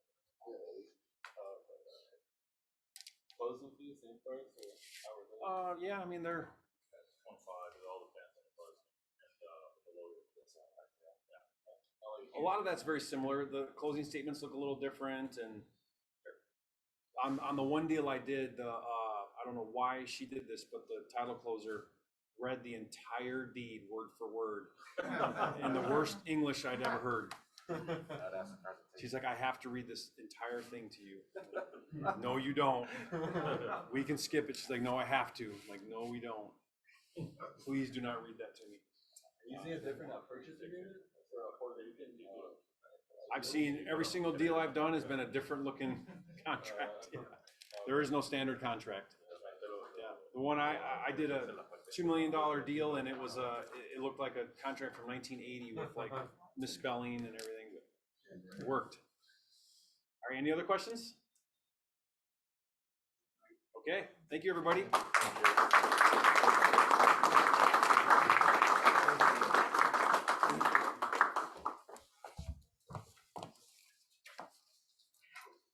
All right. Wow. I hope everyone learned some stuff, right? Pretty amazing. A lot of tricks. I got some things for my to-do list. Okay. I like to sort of get to the end of the meeting and let people talk about their needs and wants. So if anyone has a deal, if anyone is looking for a deal, if anyone is looking for a partner, this is your chance to come up to the front and share with what you're looking for. Anyone? Okay, come on up. Touch all the cords here. I'm Richard Holm, I'm a broker. I have 2 pocket listings. Yay. All right, now we're talking. Both on Calle Luisa. They're pocket listings because the owner does not want anyone to know that he's listing. He invested here pre-COVID when he lost every offer in New York he made a bid on. Well, so he invested here, great prices back then. But then after COVID, he got all his deals in New York. So he's willing to let these go, not flipper prices, but good value prices. So what price point? 1.5 million. One is 6 apartments, commercial space and parking, rooftop potential. The other one is 4 apartments, commercial spaces, rooftop potential. Can't buy the second one unless you buy the first one. So it's a little complicated. I'll have all the specs this weekend. So if anyone's interested, my agreement with him is I cannot go into Classificados or Zillow or anything with them. It has to be just word of mouth. So we have more opportunity. Richard, why does he not want to go public? Some deals he's doing with his other partners, he doesn't want to know that he's looking for an exit strategy for one to go into the other. So he's very, very adamant on that. And if someone goes and says something, he'll deny it. But I'll have a contract, so well, whatever contracts are good. Richard, what's your contact? Puerto Rico PropertySales.com, or you can get a card from me, or one phone number, 787-455-4216. And one other comment on buyer's brokers. Lots of them in San Juan, but they're all by word of mouth and referral. I have buyer's broker on my website. I get calls every week. I'm on a cruise ship. I'll be there on Saturday. I'd like to see 3 properties. Maybe I'll buy one of them. So the house hunters influence has meant we don't advertise, but we do buyer broker, no problem. And we don't show on weekends because of cruise ships. It's amazing. I've never been to Puerto Rico, but I want to buy. Maybe. Sounds exhausting. Yeah, All right, anyone else have looking for, come on up. Have a deal, looking for a partner. You with no name. Yes, Mr. Anonymous, okay. I'm a partner. We have 60 waterfront acres in Arroyo.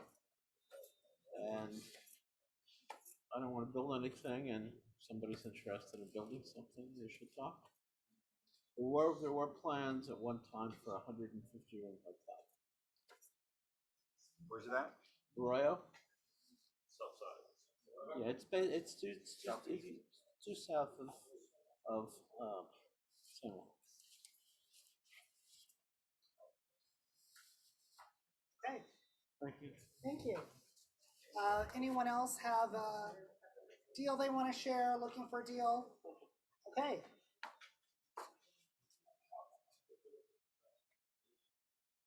All right, Eddie. Got a 16 apartment deal under negotiations in Lattice. Okay, so it's a little weird because Lattice is it's not Dorado, it's a mountain town, but it's a nicely abandoned 18 apartment properties, like 3 different buildings, well built, with cabinets and windows and doors. Everything is complete. We just get abandoned. Long story, but the deal is on, and it's not closed yet. It's under negotiation. So yeah, looking for partners for that. Where is it? Lattice. Lattice. You want me to say it American what? Lares. Lares. Sorry, everybody.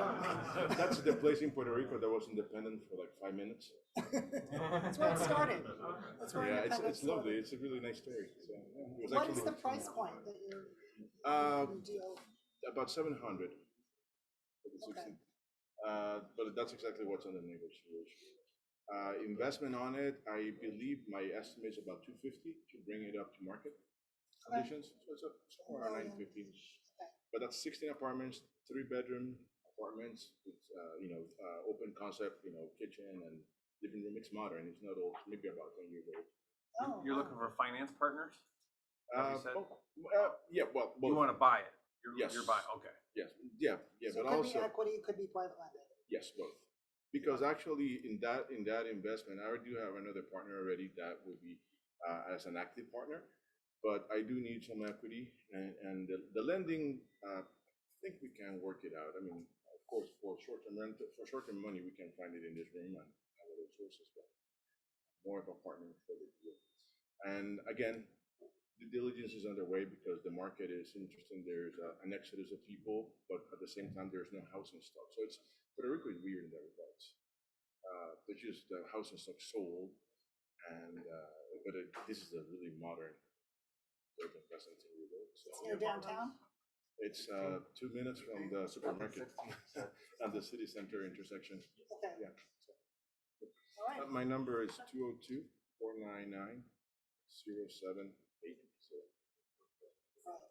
Thank you, Eddie. Okay, anyone else? Anyone want to talk about a Cogwas deal? I will. Let's let Mike go first. Well, no, that's coming. Well, actually, this is a good thing, but I can tie it into the other.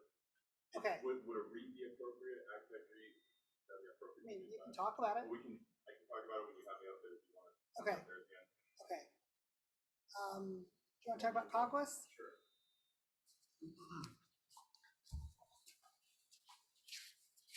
So there's a Cogwas 7-plex that we have.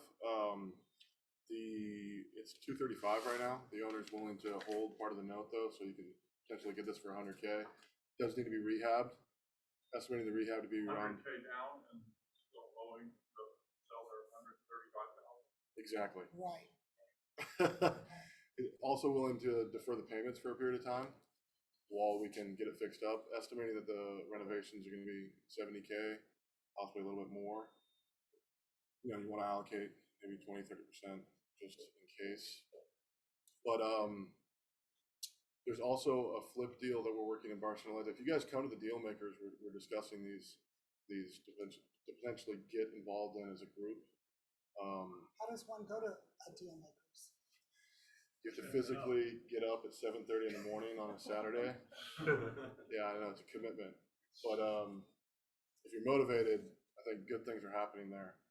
I could definitely hook you up with the WhatsApp group and a pin to find it, because it's behind a gate in this really nice neighborhood. But I make really good eggs too, so if you guys want to come, scrambled eggs, like my specialty.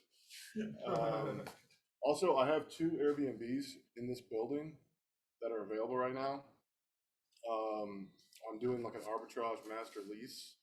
If anyone wants to know more about that and how I organize that, definitely hit me up. It's a good thing for like a starter, someone that may not have access to a whole bunch of capital. Myself, we have like a master lease where I'm paying $900 a month here, and then doing a renting daily. So if you want to hear more about that, or if you want to actually stay in the Airbnb, I can look you up. That's it. Are you gonna?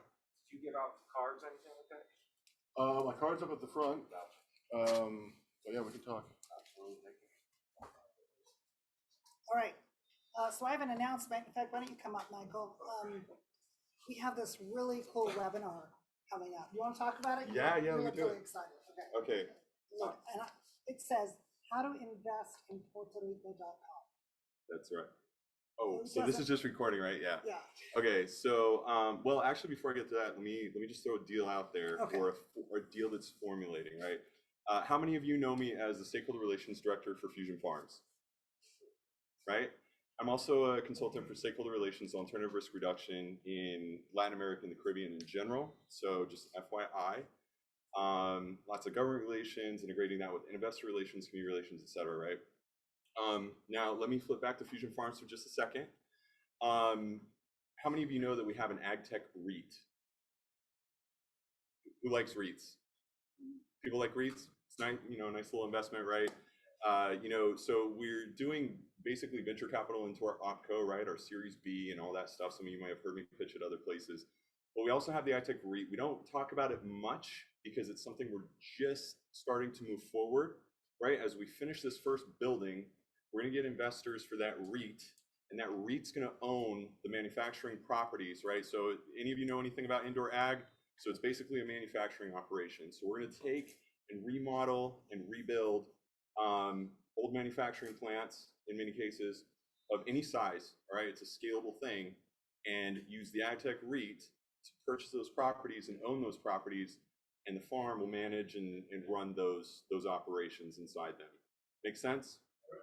And hopefully there will be opportunities down the road, some of which I'm trying to push our team on a little bit, to also incorporate into this REIT, if that's the right terminology, into this REIT, other indoor farms on the island who need to be able to put more of their own capital back into their operations rather than to their property expenses. Make sense? Yeah. So, on my own, one of the things that I'm trying to do is create an industry, an industry association of the very few indoor ag operators that there are, and hopefully many of them as a whole will be able to benefit from things like this REIT. Okay? If you want to talk about that stuff, we do have one investor, for instance, that may put in like 2.5 million, very specifically through our new OZ fund, Opportunity Zone Fund. And however that works, I don't know all that stuff because I'm not the director of finance. I try to make that clear. Like I could start a fund tomorrow, but I would desperately need a director of finance to help me with it, right? Anyway, so through that OZ fund to help people shelter gains, into the AgTech REIT, one person that we're talking to may put down the money for one of the next buildings that we're going to put up. Okay, so that's just an example of what we can do. So that's a deal, right?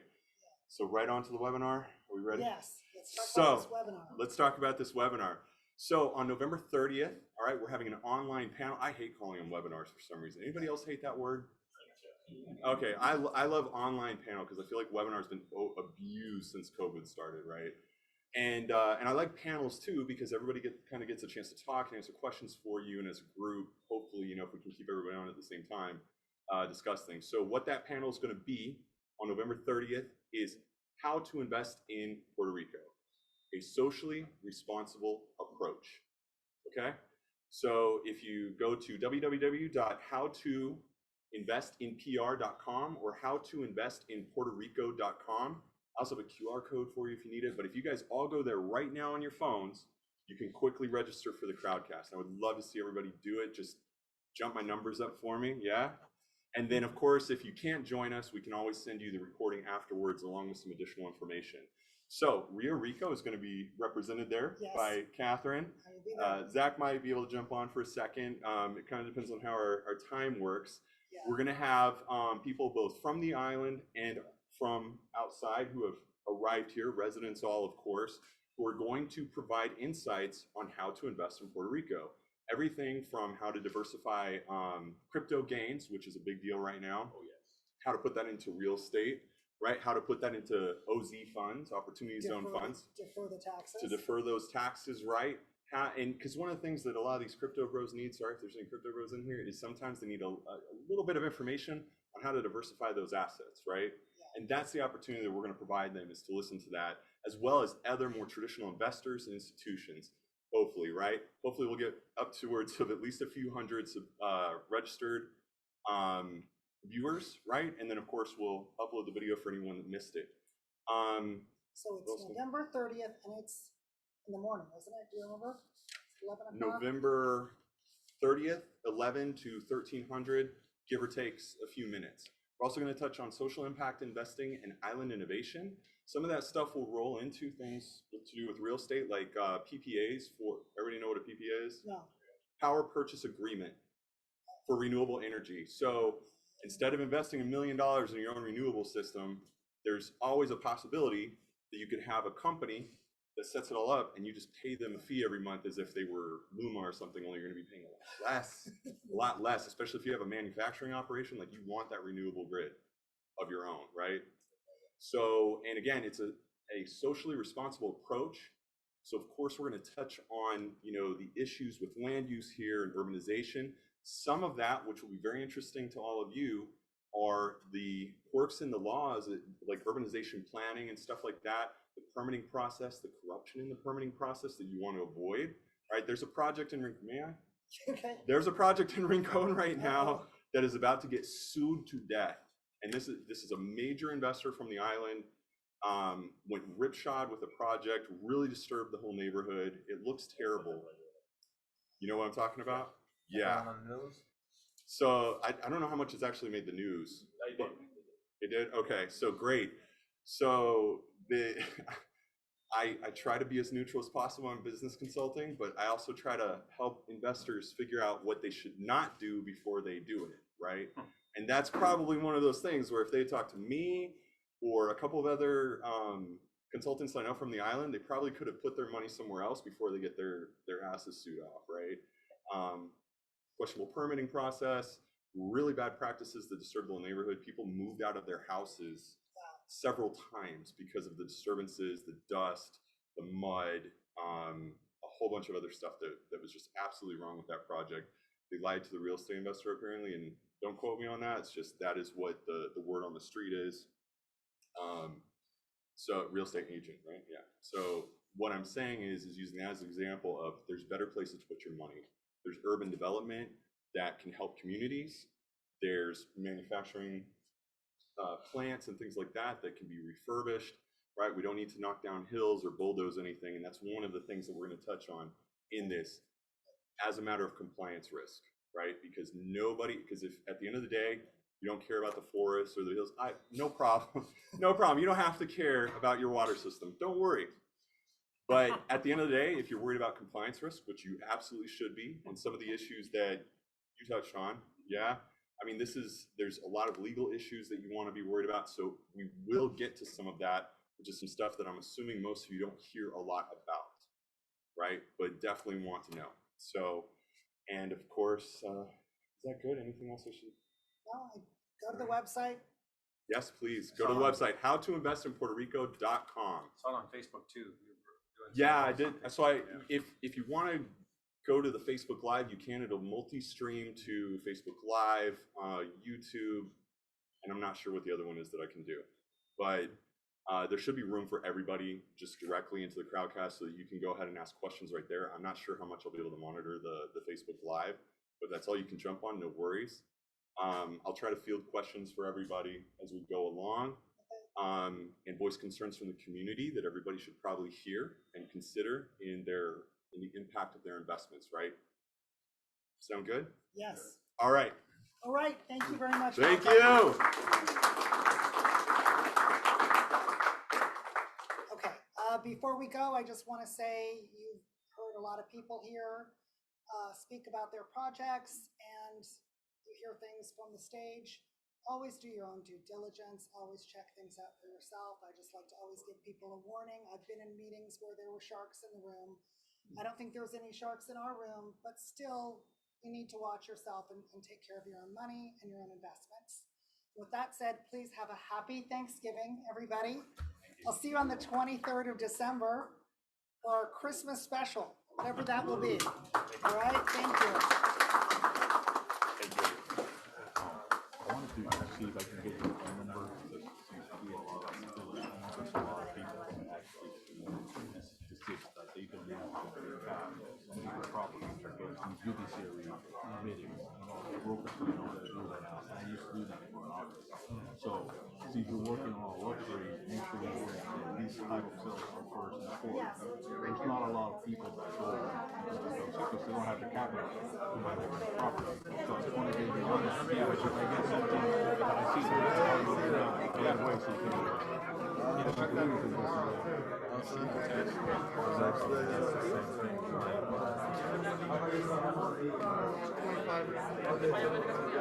I'm a dad, I'm 41, I got 2 babies. If we keep doing 25 a day, that's cool. I used to run the same.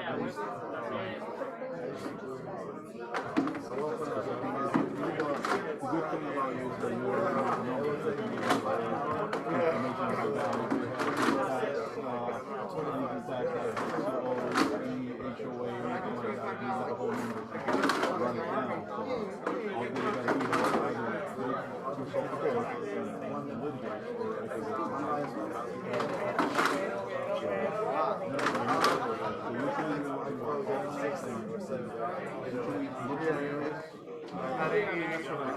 a big